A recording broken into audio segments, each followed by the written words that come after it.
Olá pessoal, tudo bem?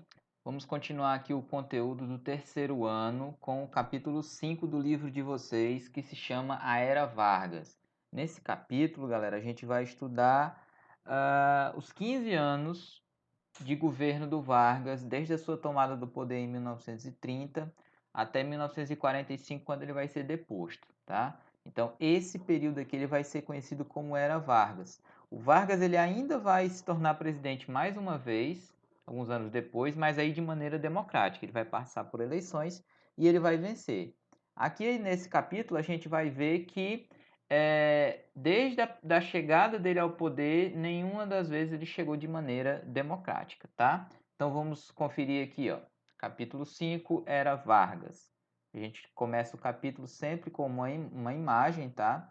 E o Vargas ele vai ficar conhecido na história como um dos primeiros presidentes a trabalhar muito bem com a questão da imagem, tá?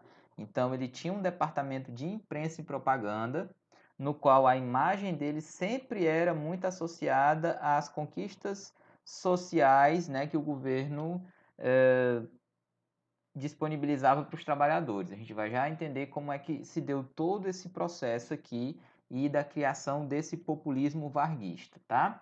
Então, a gente vê aqui, ó, que essa fotografia ela foi tirada no dia 10 de novembro de 1943, dia em que entrou em vigor a Consolidação das Leis do Trabalho, CLT, que mostra o então presidente Getúlio Vargas em frente ao Ministério da Fazenda, no Rio de Janeiro, e em segundo plano é possível ver uma manifestação em favor do presidente, tá?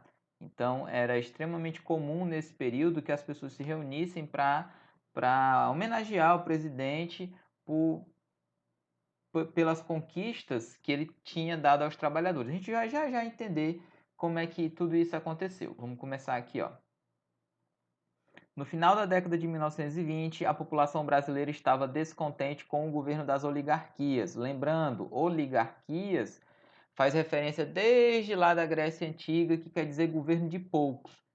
Numa sociedade, eu já falei várias vezes para vocês, numa sociedade normal capitalista, quem são esses poucos? Os ricos.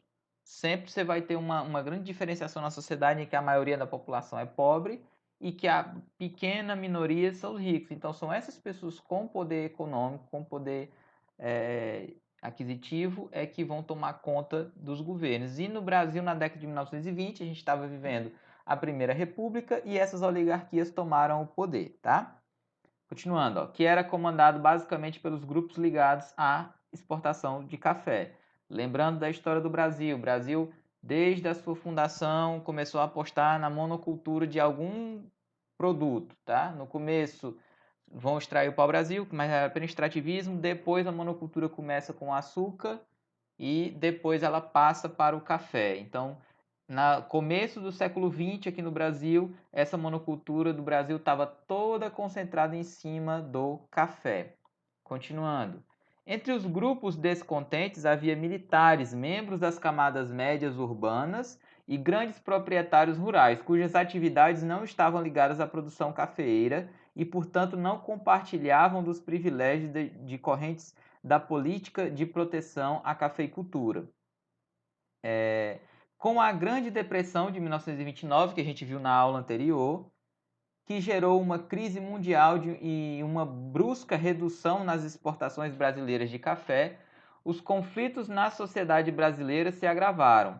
Teve início então um movimento revoltoso que derrubou a República Oligárquica e implantou um novo governo liderado pelo político gaúcho Getúlio Vargas.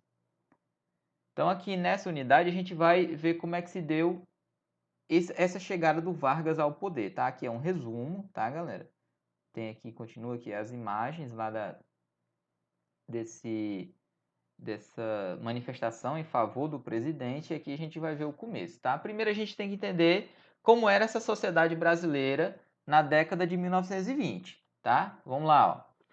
Ao longo da década de 1920, o Brasil atravessava um momento de grave crise econômica. A nascente burguesia industrial brasileira estava descontente com a política econômica do governo federal, que era dominada pela oligarquia cafeeira e agroexportadora, e exigia medidas que protegessem os produtos industrializados brasileiros e dificultasse a importação dos produtos ingleses, franceses e estadunidenses, tá? Então, nessa década de 1920, nem todo mundo estava contente com o governo federal. Tinha essa proteção do café, mas nem todo o setor produtivo brasileiro já era mais baseado no café. Então, havia uma diversificação, que ainda não era grande, e esses outros ramos, esses outros setores da sociedade estavam descontentes com o governo, tá?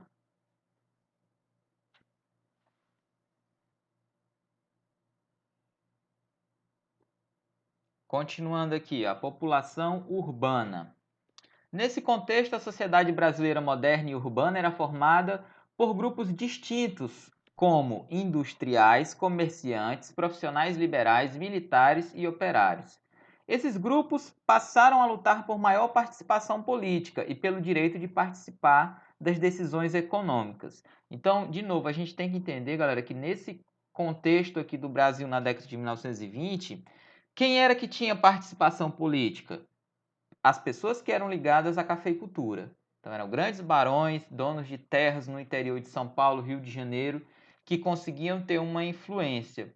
E também em Minas Gerais, que eram as pessoas que comandavam a produção de leite, a produção do produto interno brasileiro, que era mais utilizado aqui, tá? Então, esse poder econômico fazia com que essas classes participassem da política, tá? Só que como a gente viu aqui, ó, estava surgindo as primeiras indústrias aqui no Brasil. Então você tinha pequenos comerciantes, profissionais liberais, militares, operários também vão começar a ter um sentido de participação política nesse momento aqui, principalmente com a chegada de doutrinas como o socialismo e o anarquismo no meio do operariado brasileiro, principalmente de São Paulo, tá?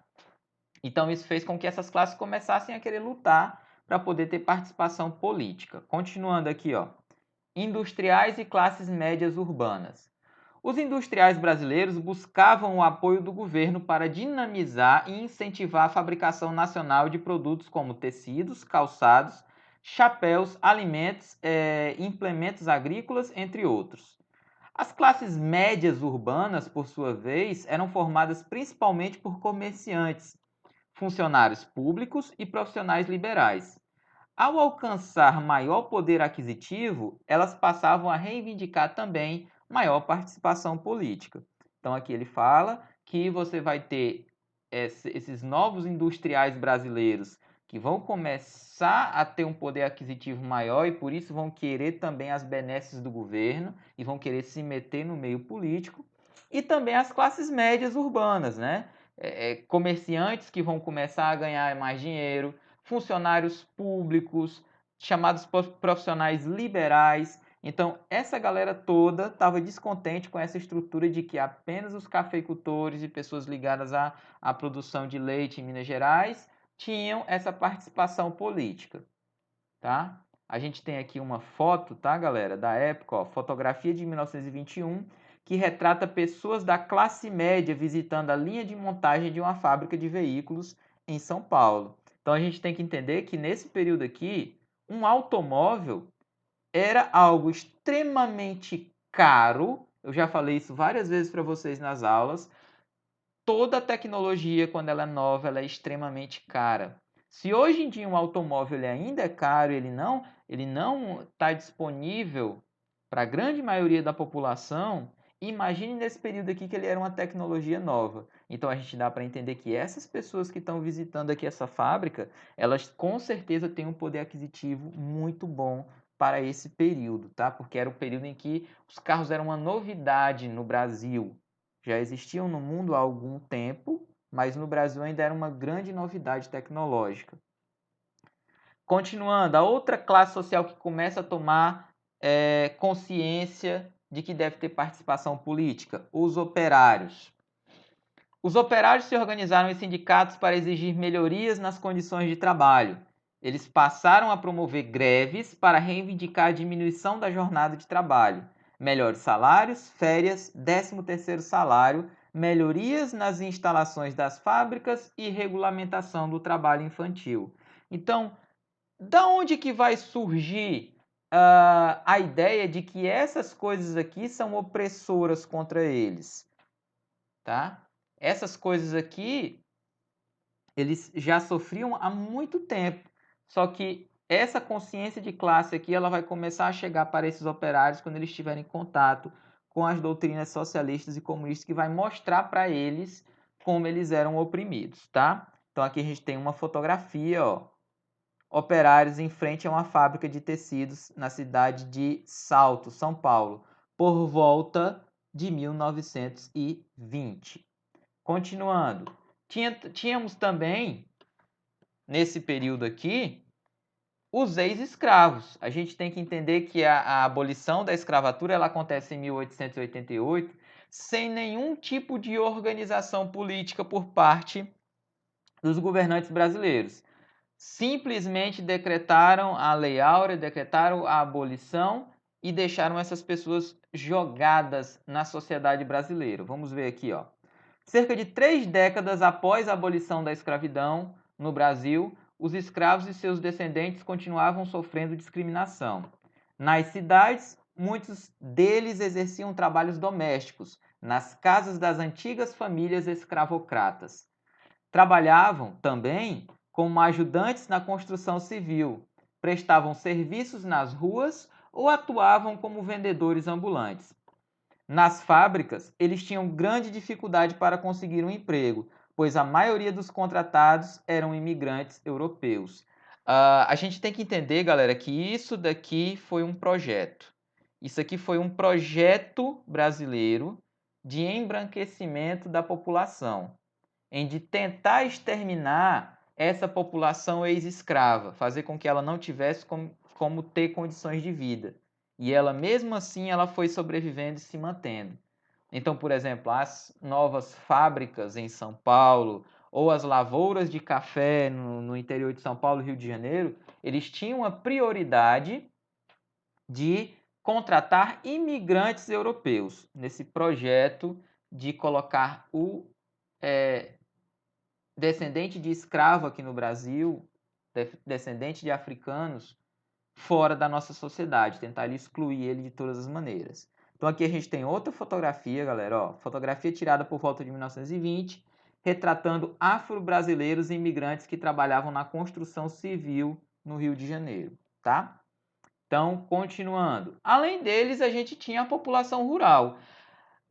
A gente tem que entender, galera, que hoje em dia a gente nasce, cresce, a gente entende que as grandes cidades são que comandam, né, a economia do país, ok? Então hoje a gente tem, a gente mora aqui no Ceará, vocês entendem que Fortaleza, capital, as maiores fábricas estão lá, concentra maior número da população, a economia está toda concentrada nesse local.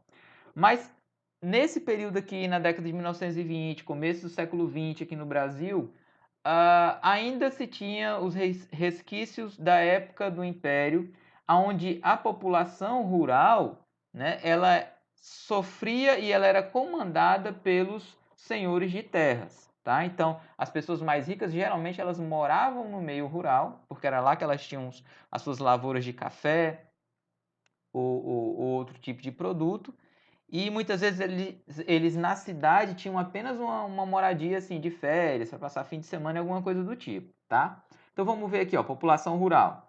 Na mesma época em que parte da sociedade urbana brasileira se modernizava, grandes áreas do interior do Brasil permaneciam organizadas com base na tradição rural.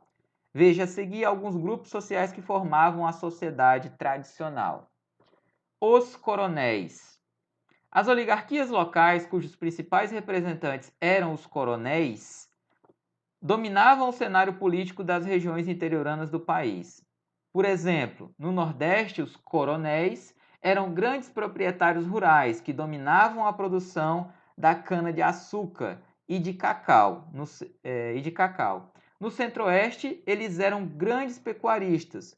No sul do país, eram produtores de erva mate e de charque. Aqui a gente tem uma fotografia de 1922 que retrata dois coronéis da erva mate em Três Barras, Santa Catarina. Coronéis, galera, a gente tem que entender isso aqui, a gente já viu na aula sobre a Primeira República, era como essas pessoas que eram muito ricas, que eram donas de grandes extensões de terra no interior, como elas eram vistas, tá? Então, geralmente também eles eram chamados assim, porque muitas vezes eles ganhavam uma patente militar para poder ter assim algum tipo de legalidade naqueles desmandos que eles faziam nas regiões aonde eles comandavam, tá? Principalmente nos interiores do Brasil. Então, aqui no Ceará, eram cheios de coronéis em grandes cidades do interior, tá? Então, era muito comum essa figura aqui do coronel. Se vocês virem qualquer filme, seriado aqui que passa sobre interior do Brasil, no começo do século XX, você sempre vai ter essa figura do coronel, que é o cara que comanda aquele local, tá? Outro grupo também, já que a gente está falando dos coronéis, a gente tem que falar também de quem os coronéis comandam, que são os sertanejos, tá? Então vamos lá, ó. Camponeses, seringueiros, mineiros e vaqueiros, também chamados de sertanejos, formavam a maior parte da mão de obra no interior do país. Trabalhavam muitas horas por dia para proprietários de grandes lotes de terra, em troca de baixos salários. No sertão nordestino, uma região semiárida onde pouco chove durante o ano, famílias de sertanejos pobres enfrentavam a seca e a fome sem receber qualquer tipo de auxílio do governo. Sem oportunidades de melhoria de vida, muitos nordestinos migravam para outras regiões do país em busca de trabalho. Então aqui a gente tem também uma fotografia que retrata um vaqueiro na década de 1920 no interior do estado de São Paulo. Então, esses sertanejos aqui ele deixou bem claro, ó, dependendo de qual é a região, você vai ter as diferenças entre esses sertanejos, que é o trabalhador rural pobre. Camponeses, seringueiros lá na região da Amazônia, os mineiros, os vaqueiros, tá? Essas pessoas viviam na extrema pobreza, sendo oprimidos pelos donos de terras, pelos coronéis, e muitas vezes, principalmente no Nordeste do Brasil, o clima da região era tão desfavorável com eles que havia períodos de seca total, em que passavam-se anos em que não houvessem chuvas, e essas pessoas tinham que fugir daqueles locais para tentar sobreviver. Eles eram chamados em alguns locais de flagelados, porque saíam, por exemplo, do interior aqui do Ceará e chegavam na capital Fortaleza praticamente como mortos-vivos, tá? Então era uma situação muito penosa e essas pessoas acabaram migrando.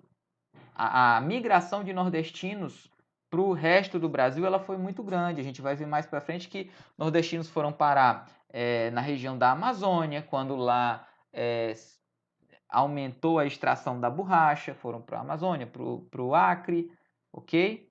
E depois eles vão ter outras ondas de imigração. No final dos anos 50, começo dos anos 60, uma migração muito forte para Brasília, para trabalhar na construção da cidade de Brasília. Tá? Então, nós vamos ter essas migrações desses povos sertanejos. No Nordeste também aconteceram fatos interessantes, como a criação de grupos armados que foram chamados de cangaceiros. Eram grupos criminosos, tá? Chamados de cangaceiros. Vamos ver aqui quem eram eles.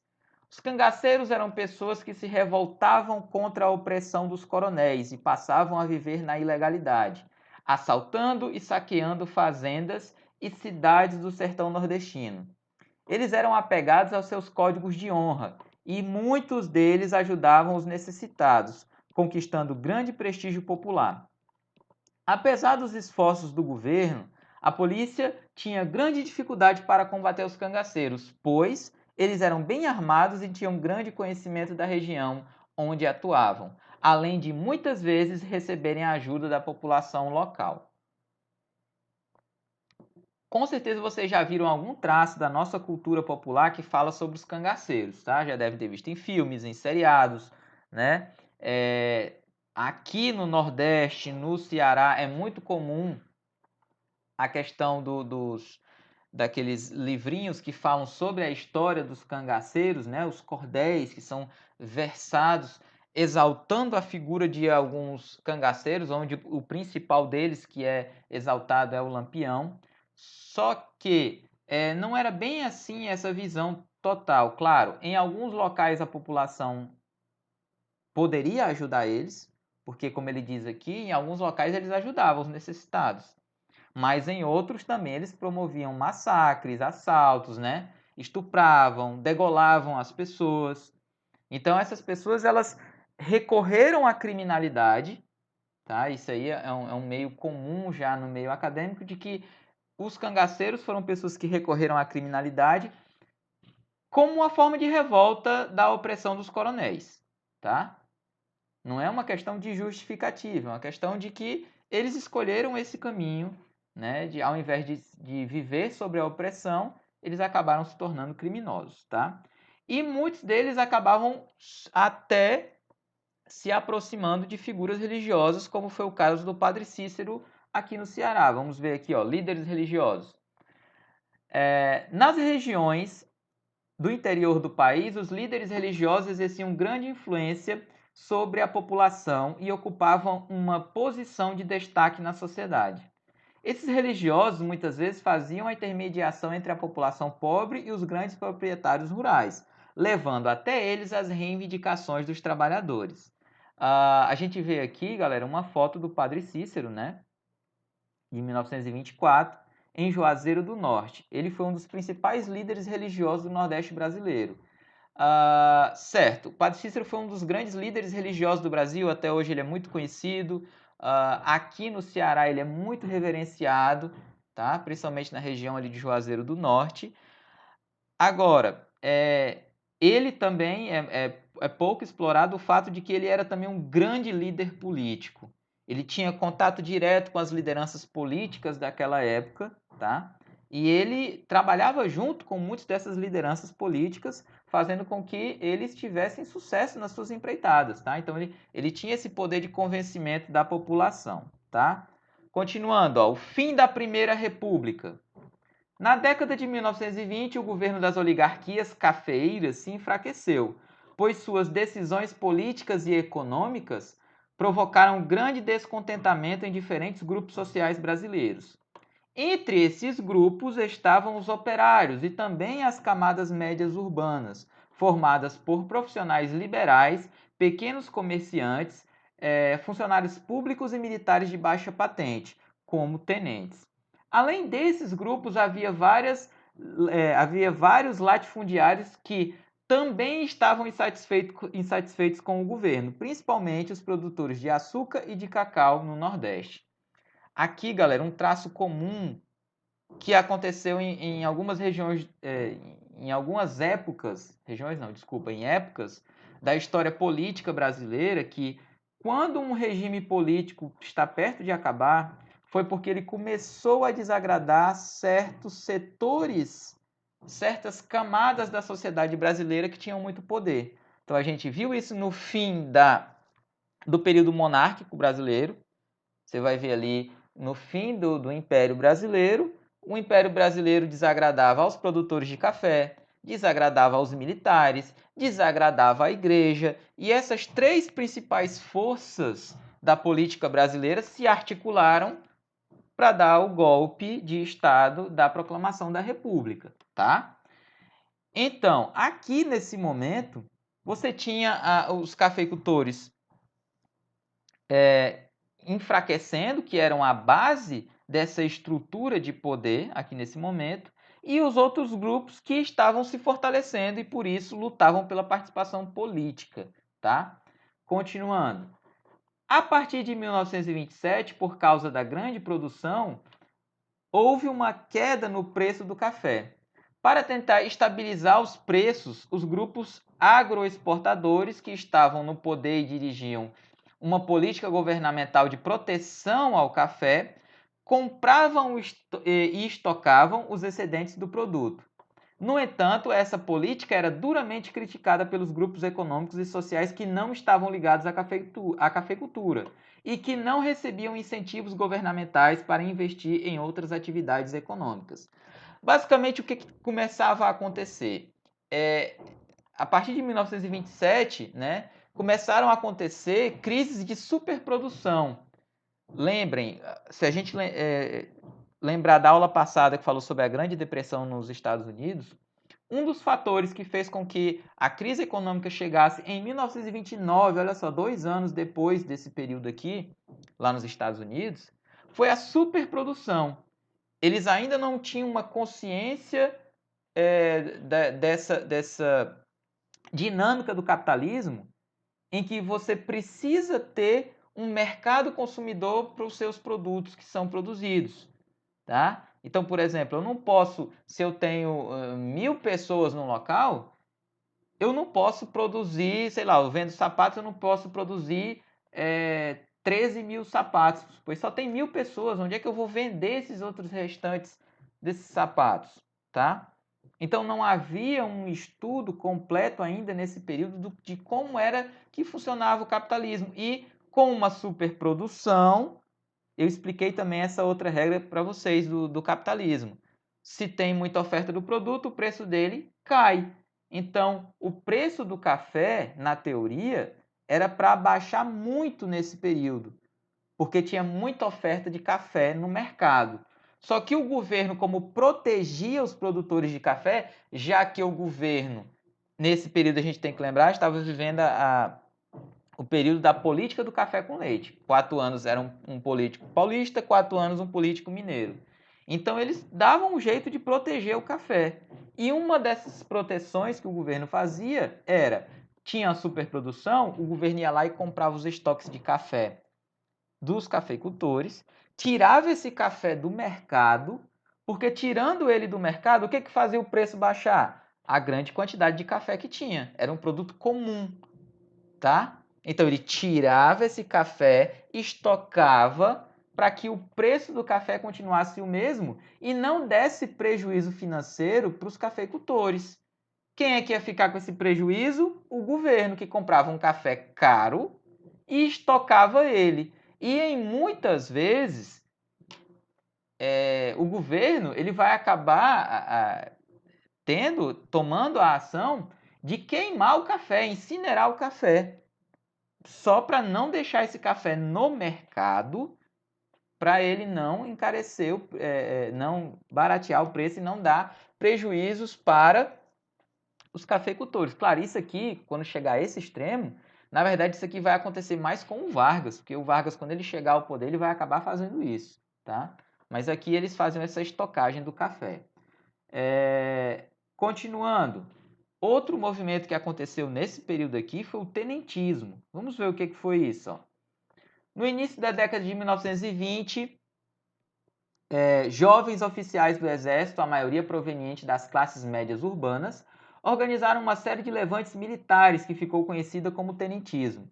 Os tenentes criticavam o sistema eleitoral brasileiro, o crescimento da dívida externa, o descontrole das finanças públicas e o privilégio dado aos grupos agroexportadores por meio das políticas protecionistas do governo federal. Então, eram jovens representantes do Exército Brasileiro que estavam contra todo esse tipo de coisa aqui e começaram a fazer manifestações políticas contra isso, tá? Contra toda essa estrutura que a gente já detalhou aqui um pouco antes.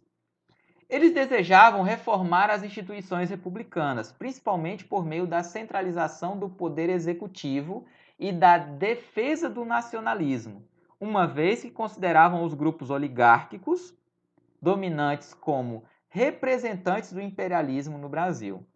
Apesar de a maioria dos tenentistas ser formada por oficiais de baixa patente, o que é isso? Oficiais do Exército que estão há pouco tempo, então a maioria deles eram bem jovens, né? Baixa patente, você sabe que tem as patentes lá do Exército, soldado, tenente, capitão, coronel e daí por diante, tá? Então eram sempre de baixa patente, por isso que eles eram chamados de movimento tenentista. O movimento contava com alguns poucos oficiais de alta patente também. que desejavam destituir as oligarquias do poder e modernizar o exército. Os principais levantes tenentistas aconteceram em 1922 e 1924. Dentre esses principais levantes estava a Coluna Prestes, do Luiz Carlos Prestes, que é considerado como um dos precursores do comunismo aqui no Brasil. Vamos ler aqui, ó. A Coluna Prestes foi um movimento que reuniu entre 800 a 1.500 homens, a maioria deles militares de baixo escalão, em uma marcha pelo interior do Brasil entre 1925 e 1927. Ao todo foram percorridos mais de 24 mil quilômetros pela coluna, que nasceu das rebeliões tenentistas desencadeadas em 1924 em São Paulo e no Rio Grande do Sul, com o objetivo de depor o presidente Arthur Bernardes. Continuando. Um dos comandantes das forças rebeldes gaúchas era o jovem capitão Luiz Carlos Prestes, que mais tarde assumiu o comando das forças unificadas que formaram a coluna. A grande marcha que se seguiu tinha o objetivo de estimular a sublevação das unidades militares de todo o país e, assim, aumentar seu contingente para enfrentar as forças legalistas, fiéis ao governo federal. Apesar do forte sentimento nacionalista, esses militares não tinham um projeto revolucionário, apenas a vontade de livrar o país da corrupção e do atraso político por meio de reformas constitucionais. Durante a marcha, a coluna teve que enfrentar as forças legalistas, as doenças tropicais e a carência de armas e alimentos. Após vários combates e manobras militares, os rebeldes se refugiaram na Bolívia, encerrando sua marcha.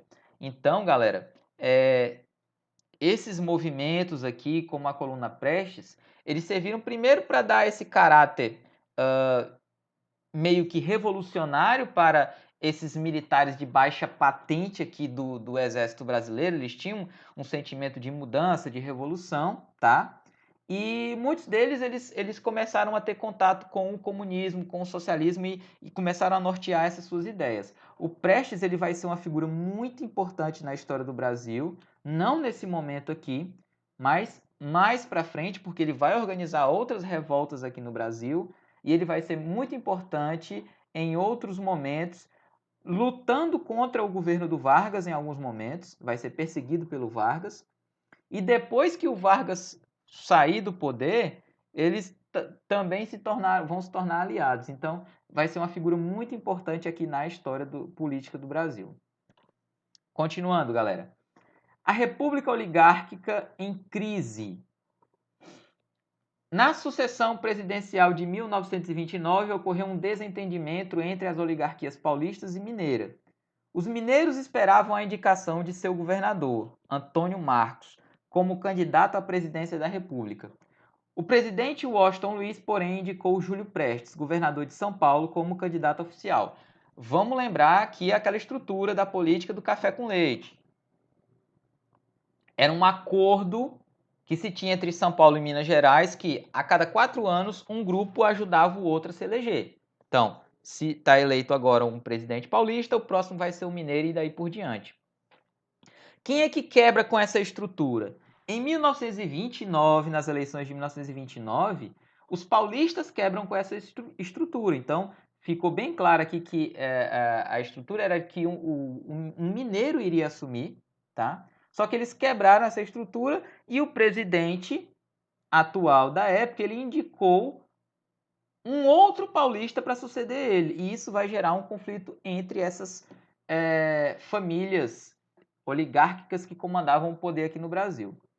Diante dessa situação, a oligarquia política de Minas Gerais aliou-se à do Rio Grande do Sul e à da Paraíba, formando a Aliança Liberal, ou seja, Minas Gerais se sentiu traída por São Paulo, buscou apoio no Rio Grande do Sul e na Paraíba, e formaram a chamada Aliança Liberal. Essa aliança lançou a candidatura oposicionista do rio-grandense Getúlio Vargas para presidente e do paraibano João Pessoa para vice-presidente. Esse grupo recebeu o apoio de militares remanescentes do movimento tenentista, além de conseguir a simpatia de setores populares urbanos. Em São Paulo, a Aliança Liberal se fortaleceu com o apoio do Partido Democrático, que tinha sido criado em 1926. No entanto, como o governo federal detinha o controle da máquina eleitoral, Júlio Prestes acabou vencendo a eleição. Então, o candidato que foi indicado pelo paulista Washington Luiz, que era presidente, ele indicou o Júlio Prestes, e o Júlio Prestes acabou vencendo a eleição, tá? Mas aí é aqui que complica essa história política, tá? A Aliança Liberal toma o poder. A vitória do candidato oficial veio acompanhada de protestos. Os militares oposicionistas começaram a planejar um golpe contra o governo, mas os líderes da Aliança Liberal não queriam recorrer às armas. Em julho de 1930, no entanto, João Pessoa foi assassinado e esse crime foi utilizado politicamente pelos líderes da Aliança Liberal, causando grande indignação popular e servindo de justificativa para o golpe de Estado. Então, eles perderam a eleição. Alguns membros da Aliança Liberal já articulavam um golpe de Estado, um golpe armado para tomar o poder, só que, na verdade, a cúpula não queria. O que vai mesmo desencadear essa tomada do poder vai ser o assassinato do João Pessoa em 1930, que era o candidato a vice do Vargas na Aliança Liberal. Após convencerem os chefes militares ainda resistentes, as tropas rebeldes começaram a se movimentar em 3 de outubro. A vitória foi rápida. No dia 23 do mesmo mês, os rebeldes já ocupavam a capital federal. Houve luta em alguns pontos do país, como em Minas Gerais, Pará e Rio Grande do Sul. Esperava-se maior resistência em São Paulo, o que não ocorreu por causa da superioridade numérica dos revoltosos. A Revolução de 1930, como foi denominada pelos seus idealizadores, saiu vitoriosa. O presidente Washington Luiz foi deposto e em 3 de novembro, Getúlio Vargas assumiu a chefia do governo provisório. Então, esse movimento aqui, essa tomada do poder, é considerado um golpe de Estado. Lembrando, a gente tem que lembrar o que é aquela definiçãozinha de golpe de Estado, tá, galera? É quando um grupo político chega ao poder sem passar pelas vias eleitorais daquele período, pelas vias democráticas estabelecidas na Constituição daquele período. Então aqui foi um golpe de Estado? Foi, porque eles recorreram às armas e tomaram o poder à força, tá? Então vocês vão ver em muitos locais, como aqui no livro está descrito, como Revolução de 1930. Revolução é uma palavra que ela está imbuída assim, de sentimentos, você pode dizer, até positivos. Quando você faz uma revolução, você está mudando algo totalmente, né? Mas ela tem esse caráter positivo na palavra. Quando você coloca golpe, que é golpe de Estado, ou seja, você tirou um poder estabelecido por vias ilegais, aí já tem uma negatividade nessa expressão, tá? Então, vocês vão ver em diferentes formas em vários livros. Aqui está como revolução, em alguns livros vocês vão ver como golpe de 1930, tá? E aí o Vargas vai chegar ao poder através da via autoritária e ele vai começar um período a partir de 1930 chamado de governo provisório, aonde ele vai ser colocado ali para liderar o país, mas com a desculpa desse grupo político de que não, estamos livrando aqui o Brasil dessa dominação que estava acontecendo aqui, né, que era extremamente injusta e teria ganho as eleições de maneira fraudulenta, e vamos fazer um governo provisório aqui que vai ser transitório para um período democrático que vai vir logo depois, tá? Essa era o que eles pregavam, ok? Vamos ler esse trecho aqui, galera, porque em 1930 a gente estava passando exatamente pelo momento da crise de 1929, que estava ocorrendo no mundo todo, tá? Então vamos ver aqui, ó, o Brasil e a crise de 1929, que começa lá nos Estados Unidos. Como a economia brasileira era profundamente dependente da exportação de produtos agrícolas, particularmente do café, o crash, né, que em inglês significa quebra, da Bolsa de Valores de Nova York e a Grande Depressão geraram uma difícil situação para o país. acelerando a crise política que tirou as oligarquias cafeeiras do comando da nação. Com a crise do café, a indústria passou a ser mais prestigiada pelo governo e pelos investidores, promovendo a produção nacional, como vinha fazendo a maioria dos países afetados pela crise. Isso gerou uma tendência a práticas e tarifas protecionistas, com o intuito de desestimular as importações. Então, como estava muito complicada essa questão do mercado internacional, foi incentivado, né, pela primeira vez aqui no Brasil, essa produção local, de tentar fazer essa substituição na questão das importações. Mesmo com a crise, a elite cafeeira ainda era a maior força econômica do país.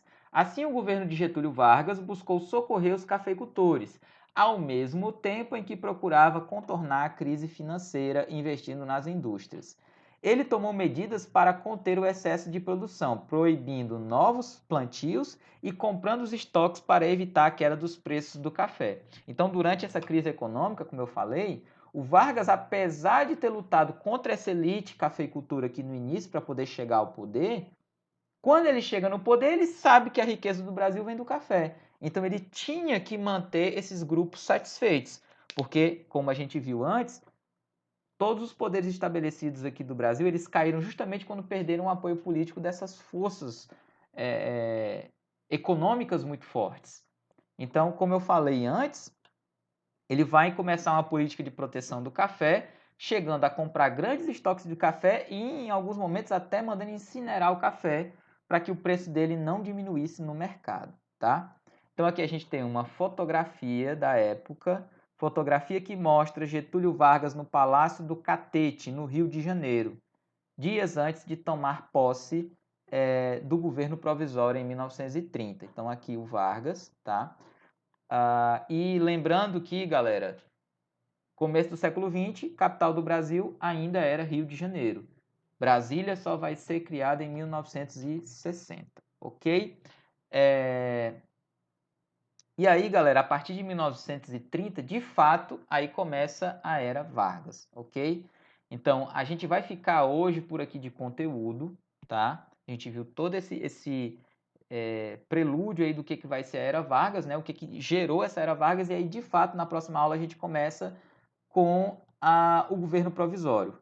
Como é que o Vargas começou a organizar esse seu primeiro governo, que ele tinha dito bem claramente que era apenas, o nome já está dizendo provisório, eles estão ali só para organizar a democracia e depois começar um período democrático. A gente vai ver como isso não aconteceu, tá certo? Então, vamos acompanhar aqui no Classroom, tá, galera? Acompanhem lá na nossa sala de aula virtual. Eu vou colocar as atividades referentes a esse capítulo aqui, tá? Então, a gente se vê na próxima aula. Tchau, pessoal!